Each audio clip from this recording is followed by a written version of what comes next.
Ерөнхийлөгчийн айлчлалын хүрээнд Чингис хаан одонтон Монгол улсын соёлын элч Морин хуурын найрал хөгжим Чехийн ерөнхийлөгчийн ордон Прагийн шилтгэнд Монголын сайхан орон тоглолтоо танилцууллаа.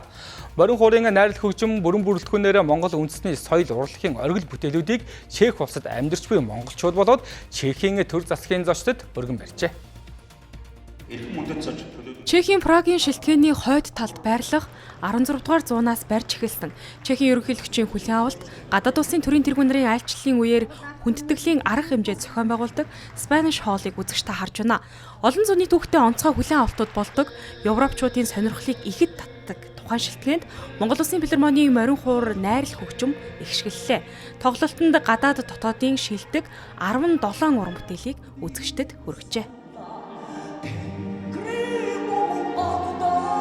Монгол улсын Морин хуурын чуулга тэгээд анх удаага Морин хуурын их найрал болж тоглосон тоглолтыг одоо хүрэлцэн Чехийн ерөнхийлөгчийн шилтгэнд үзсэндээ маш их баяртай байна. Тэгээд миний хувьд бол холбооны бүгд Герман улсад амьдардаг. Тэгээд Германаас пүүж зорж үзлээ. Тэгээд сайхан Монгол дээл хуцаа өмсөөд Монголынхоо өв соёлыг одоо дуу хөгжмийг ингэж үзсэндээ маш их баяртай байна. Сэтгэл маш өндөр байна. Тэгээд үнэхээр одоо Чех улсад байгаа Монгол иргэдийнхэн бас төлөөллийг хүлээж аваад бас энэ төрийн дээд хэмжээний өндөр арга хэмжээнд бас оролцож аваад бас туйл их баяртай байна. Тэгээ бас Чех улсад бас Прагад олон жил бас ажиллаж амьдарч байна. Ер нь саналгүй яг ийм сайхан юм үзээд ийм сайхан юмнууд хүмүүст донд ороод тэгэхээр мэдээж саналгүй яг Монгол их орноо.